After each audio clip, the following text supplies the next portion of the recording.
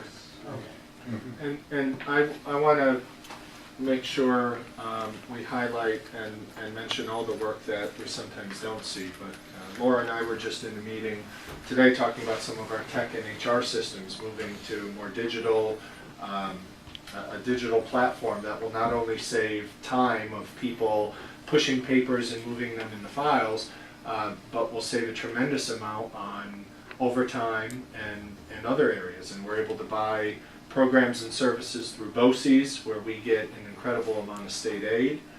You've heard now for 2 years that Lisa has done her budget updates, that we have kids in districts, kids from other districts requesting to come and look at our programs. Lisa sends a team out every time to go and do an evaluation of the child and interview the school to make sure it's a appropriate fit. And if you look at some of our special ed budgets over the last number of years, the revenue has increased because of the quality of program. That too is a savings. Margaret's a leader in the region with BOCES on the Curriculum Council, talking about how we can be more cost effective, partnering with other districts for programs or consultants, or being a little more meaningful, that when teachers want to go to workshops or conferences on nights or weekends or in the summer, that they're fed through BOCES, where we get a tremendous kickback from. So, you know, everyone's tightening the belt to be a part of this. And I remember a conversation when all of this happened. I met with Enrique and Margaret at the time. Lisa and Laura weren't in their current positions, and I said, you know, I guess I'm going to be on this governor's task force, and I'm going to be on this task force, and you know, this has occupied a tremendous amount of our time, and that takes us away from other work, which means we rely on our team to get that done and stand in our place, and it's created a different pace.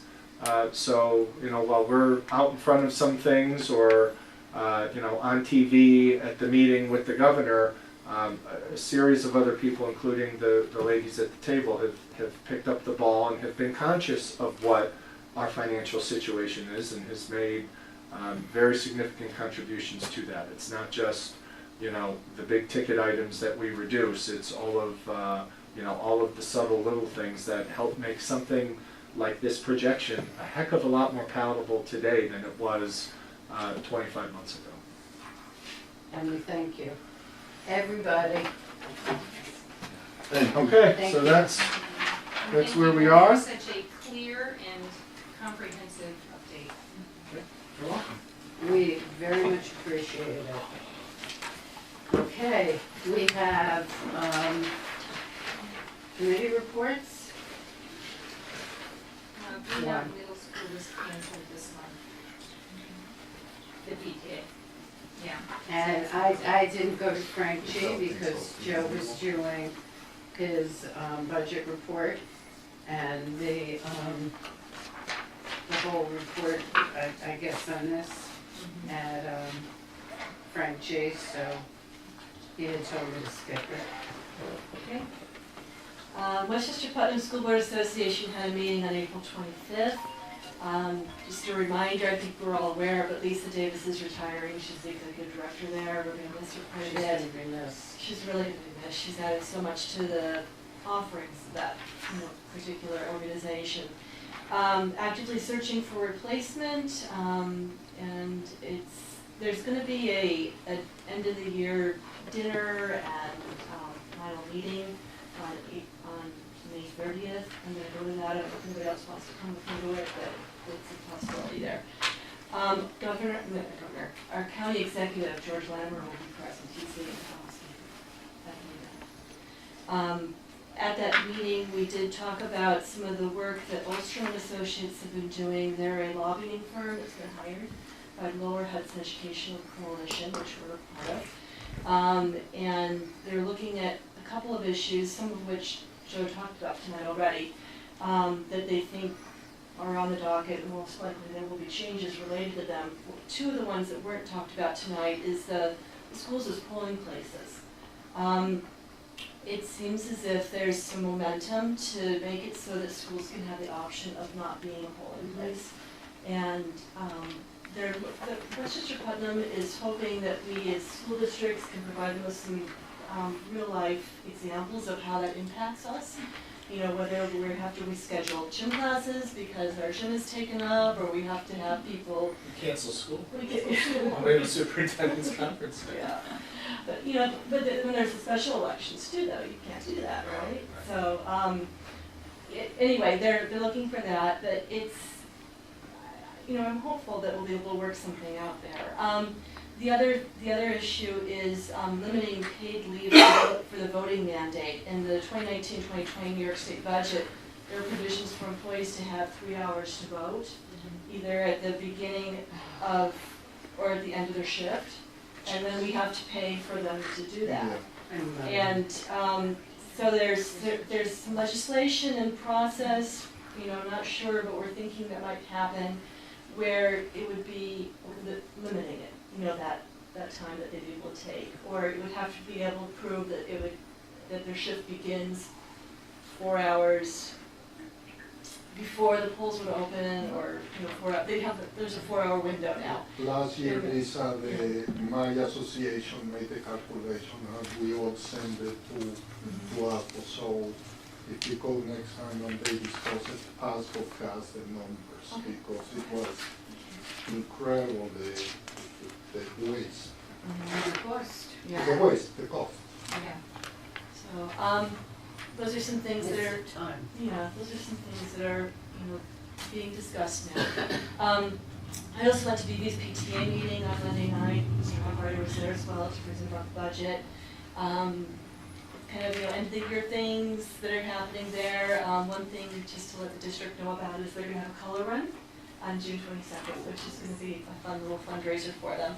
A mile run walk, and you get to have color packets that you toss around in the air, and it should be a nice event. Frank G, I think, is having their fair coming up on March 18th, I believe. Okay. Yep, so May 18th, I'm sorry. May 18th, yes, so if you can attend, that would And be the great. Memorial Day, I think, I'm March. telling you. And we have, again, just to remind everybody, voting is on May 21st. Yeah. Okay, next we have, thank you, Lisa. Does anybody else have? Okay. Next we have for comments, audience comments. Can it be on the presentation, or do I have to come up with new business? Okay, thank you. I'm sorry? No, it could be No, on, No, it's not, that's your question. it's on agenda items. So, yeah. Yes, See about the topic. he can talk about the topic. You can talk But we about asked it. him to hold off. Yes. Just a quick one, folks, just sitting here, but I'm assuming, and I know I missed most of the part of the presentation, this projection for the next 5 or 6 years, that's based on getting everything that's here. In other words, getting the mitigations, getting the revenues, everything. Is that correct? Yeah. That's really a best case scenario here, right? No, I think what they were saying, this is what we already know is going to be happening. So this is in other words, this is these the numbers dungeon. you know are gonna happen. In other words, like it says here, when you talk about getting revenue from the development of the point. Now, I thought that particular piece of property down there wasn't going to be available for development. No one talked about that. No, I don't think that that's what we're talking about. No. We're talking about that we're getting certain reimbursements from the I understand state. We're getting from the tax increase from Westchester No, what County. he's asking about this, Well, it's possibilities, it's not. there's On the no- mitigation It's fund, not the And best those case numbers are not scenario. calculated in there. Well, I think, well, let me ask you, on the mitigation fund, where you have, what, 40-some $40 million in the fund, right? And isn't there, like I say, there's 5 communities that are all dipping into that $40 million. Is that correct? Currently? Currently, right? 2. Right. So, but we're saying here that you're 4 or gonna, 2. you're gonna get your you're 80% of that for the first year. No one said 80, I'm I'm sorry? sorry. Not 80. You know, No one said 80%. No, John, this is, this is. a Again, you conversation. are what I'm trying to misinforming figure out people. here is, when we look at it says here, awards over 7 years comes up to 80%, with up to 80%. So I'm trying to figure out, are you planning on getting that full amount of the 40? Why don't you call me tomorrow and we can discuss? Because it seems to me that this is kind of an optimistic thing. If you get everything that you hope you get, Why don't you call me tomorrow and we can discuss? I will call you, but I'm just saying still. Well, then, As move on. the president of the Veterans Committee, I'm saying that this looks very optimistic. But I will say one thing, folks. You know, everybody wants the schools to do well. We all John, do. in all fairness, I can tell you, assure you, I'm sorry? we've always given him, we've asked Enrique and Joe, we've asked them to please be conservative. That these are not pie in the sky numbers, these aren't best case scenario. They are truly, and Enrique will talk to you tomorrow, but these are truly conservative numbers that there is some, there's an understanding that this number's I gonna hope so. happen. I There hope is, so. well, that's what Enrique wants to talk to you about. I There's- think, it's yeah, not and just- I think it would be the best thing, since you did miss most of the presentation, for you to sit down with Mr. Hochreiter and Mr. Catalano tomorrow, Because, or you know, make an appointment during the week, You know, everybody and wants sit the down. schools to do well until they put their first kid to college and you find out that they're gonna come up with a $60,000 a year deal. Then they're not, then you might be starting to look at just what our increases are. I'll be honest with John, I'm And you sorry, know. I know, I actually take offense to that, because I have put 3 into college, and the reason that they are where they are is because of the opportunities they've gotten here at Henhut. They've done the science research, they've done the Project Lead the Way, they've done, the languages, they've had the math, they've had the APs, they've had, and the No, Project we're Lead the Way is designed for all of the kids, not Okay. just the kids who are the top of the, but I can tell you right now, and I have a house still in the district, that I wanna see this district continue and this, to be as successful as it is. No, but you're not listening, and you're putting words in my mouth. You're suggesting that I don't want, that I'm gonna stop supporting the school, or do not wanna see I'm these just programs saying continue once my kids are in college. that I people- wanna see it continue that for people all the have kids coming problems. behind us. John, I would really More than 3 appreciate minutes. if you would please make an appointment, come in and talk to us.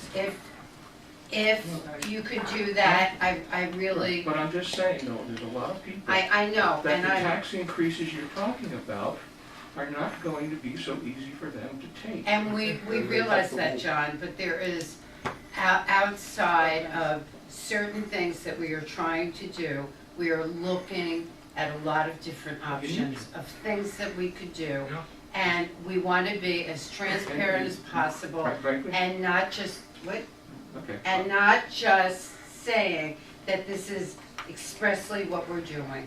We do want to hear from the public. However, it's time at night where the presentation, where I think you could have garnished a lot of information, was not, availed to you because you had to Well, leave. I'm And sorry. I really, again, for the last time, I'm gonna say, I really think, come in, talk to me, talk to Enrique, talk to Mr. Hochreiter. I think that would be your best thing going forward. And I appreciate you coming here and offering, because I know you've got a grandchild starting in the district. I have a grandchild in the district. We want our kids to do well. All of us have the same wishes and desires. Right. But And now is not the time to be talking about it, Oh. and in truth, the board shouldn't be talking about it. Okay, That's it. but will say one last thing, if I may. This is a perfect opportunity, though, for the district to really reevaluate how it operates. And that's what we're And doing, you John. missed that That's discussion, the part John. that you did miss. We There's not we an are operation Thank you. hiring a that- firm to do that.